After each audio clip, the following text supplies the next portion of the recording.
कभी कभी जिंदगी में एक ऐसा मोड़ आता है ना, जब लगता है कि बस कुछ वक्त के लिए कहीं गायब हो जाएं। हाँ बिल्कुल, ये एहसास कई लोगों को होता है। तो आज हमारे पास जो सामग्री है वो इसी इसी गहरी भावना पर बात करती है, जिसे वो कहती है खुद को गायब करके फिर से बनाना। दिलचस्प।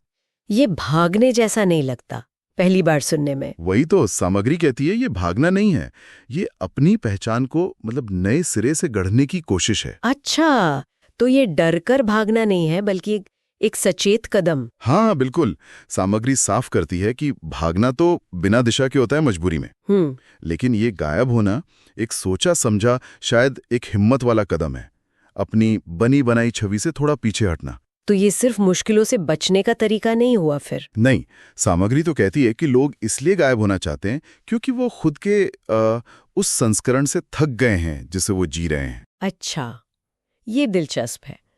तो ये बाहरी दबाव है या कुछ अंदरूनी मामला है? क्या लगता है आपको, सामग्री क्या कहती है इस बारे में? स्रोत बताता है कि ये दोनों का मिला जुला असर है।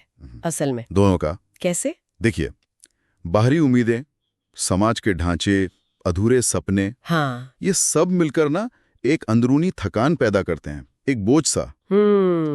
समझ रही हूँ। और फिर वो अंदर से आवाज आती है कि मैं वो नहीं बन पा रहा जो मुझे होना चाहिए था। तो ये गायब होना एक तरह से उस शोर से दूर हटना है, खुद को सुनने के लिए। बिल्कुल, खुद की आवाज सुनने की कोशिश है। अच्छा, तो ये एक सक्रिय प्रक्रिया हुई, पैसिव नहीं? हाँ बिल्कुल सक्रिय। क्या स्रोत इसके कुछ कदम भी बताता है?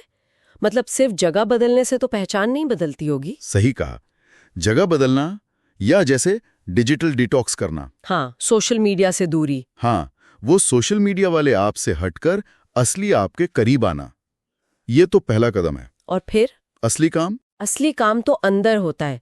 स्रोत इसे दो हिस्सों में देखता है, पहले अंदरूनी टूट-फूट और फिर शांत पुनर्निर्माण। अंदरूनी टूट-फूट, ये सुनने में थोड़ा मुश्किल सा लग रहा है मुश्किल, पर शायद जरूरी भी। क्या मतलब है इसका?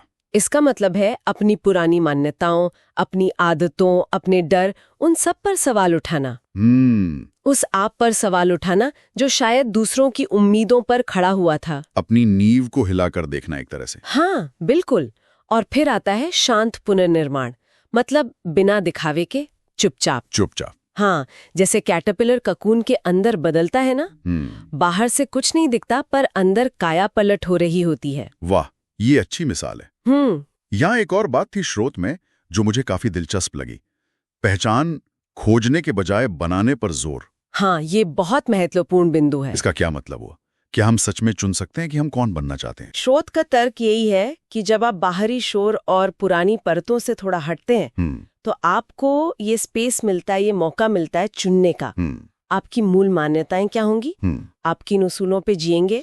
तो पहचान कोई खोई हुई चीज नहीं जिसे ढूंढना है। नहीं, स्रोत के अनुसार ये कलाकृति है जिसे आपको, मतलब हमें खुद बनाना है। लेकिन ये बनाना आसान तो नहीं होगा, यकीनन कुछ छोड़ना भी पड़ता होगा ना? बिल्कुल आसान नहीं, और हाँ, छोड़ना पड़ता है। क्या छोड़ना पड़ता है? सबसे पहले तो दूसरों से मान्यता पाने की इच्छा, वो वैलिडेशन की जरूरत। ये तो बहुत मुश्किल है छोड़ना, लोग क्या कहेंगे वाला डर। हाँ वही। और दूसरा, पुरानी पहचान छोड़ने का अपराध बोध, गिल्ट, बदलने का गिल्ट। हाँ, अक्सर लगता है ना कि बदलना मतलब किसी को धोखा देना है या खुद को ही धोखा देना है। सही बात है। पर स्रोत कहता है कि विकास का मतलब ही है पुरानी खाल उतारना, जैसे सांप केचली छोड़ता है। कभी कभी शायद कुछ रिश्तों या माहौल को भी अलविदा कहना पड़ता है। हाँ बिल्कुल, अगर वो आपके विकास में बाधा बन रहे हैं तो उन्हें छोड़ना भी जरूरी हो सकता है। क्या इसका कोई उदाहरण है सामग्री में, किसी की असल कहानी? हाँ, एक आरव नाम के व्यक्ति की कहानी दी है। अच्छा, कौन था ये आरव? एक सफल कॉर्पोरेट प्रोफेशनल। बाहर से देखें तो सब कुछ था, पैसा, पद, लेकिन अंदर से खालीपन महसूस करता था।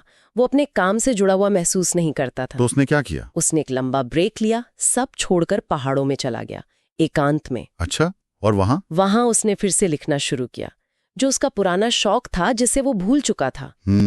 उसने धीरे धीरे अपनी वो कॉर्पोरेट पहचान छोड़ी और खुद को एक लेखक के रूप में बनाया। तो उसने खुद को गायब करके फिर से एक तरह से पाया? बिल्कुल।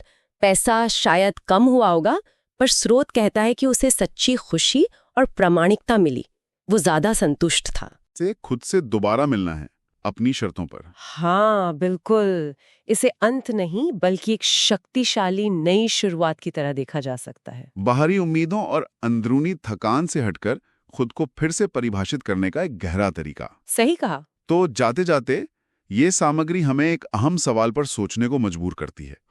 अगर हमें खुद से और गहराई से जुड़ना है तो शायद सवाल ये नहीं कि हमें क्या पाना है, बल्कि शायद ये कि मैं अपने किस हिस्से को पीछे छोड़ दूं ताकि मैं खुद से और ज्यादा जुड़ सकूं। बहुत गहरा सवाल है। हाँ, ये सवाल शायद आगे के सफर की शुरुआत हो सकता है, सोचने के लिए एक बिंदु।